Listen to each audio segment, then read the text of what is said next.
what's my feelings on these notes. Of course, I can't tell exactly my feeling because I was not born then. But from my parents, they don't like it because during the 3 years and 8 months, I've really been tortured. The life so like in hell. They come in and kill a lot of us. Like what they said until today, they still say that they want to free us from Kuasa Barat. Until today, they refuse to apologize.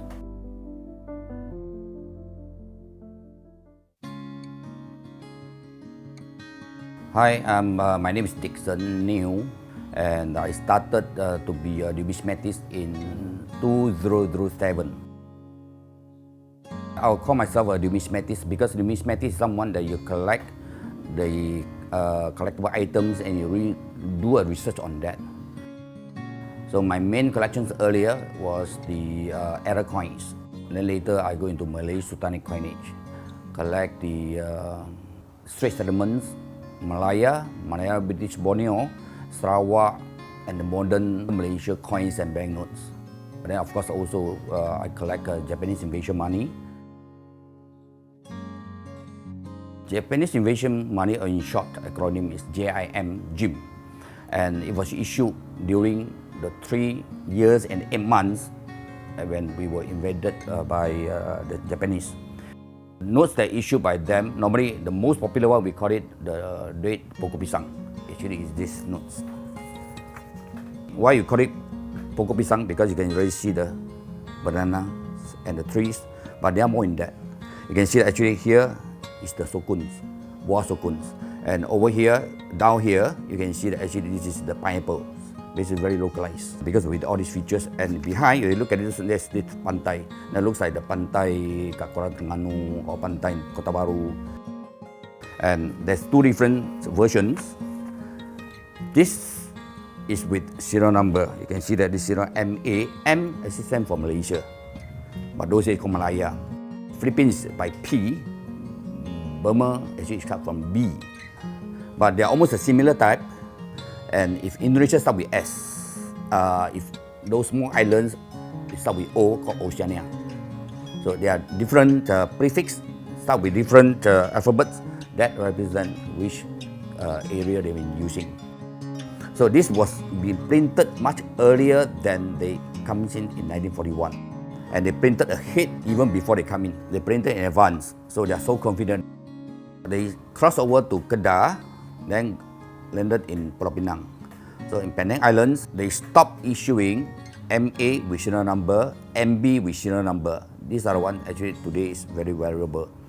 MB is more expensive because MB, it was printed in Japan, not many pieces. With serial number, it can cost you a couple thousand or even 8,000-10,000 or even more than that, depends on the conditions. Then they start with MB without serial number. So we didn't know that actually how many pieces, we can't trace. Okay. Then we got MB, MC, MD, ME up to the last is MP. And they printed all this in Penang, Kuala Lumpur, and Singapore Upper Serangoon. Of course, they also come in with 1 cent, 5 cent, 10 cent, 50 cents, and $1, $5, this $10. When the value of the money become worse and worse, they even printed the $100 and $1,000. And then later, US and British, they start to print fake $10. We call it OSS or SOE. So when they throw into the market, then the value become less and less. It's a war strategy. They create hyperinflation. There are certain features inside here that you can tell whether this is a fake or original. We always look at, easy to detect is, there's a ship here, the ship this is with smoke, and the fake one is without smoke. They call it smokeless. Of course, there are certain other features. And this, if unscrathed, can go up to 3,000-4,000 ringgit. That is the interesting part of numismatics, that if you're a collector, you collect something that's rare and scarce, the value is higher. Even if it's a fake note, it's more expensive than the original note. When Nagasaki, Hiroshima was bombed by the US Army, those with stack or gunny sacks of thousands and hundreds of overnight become zero. A lot of people actually committed suicide. because of that. After they surrender, the British come back. Then they want to become the boss again.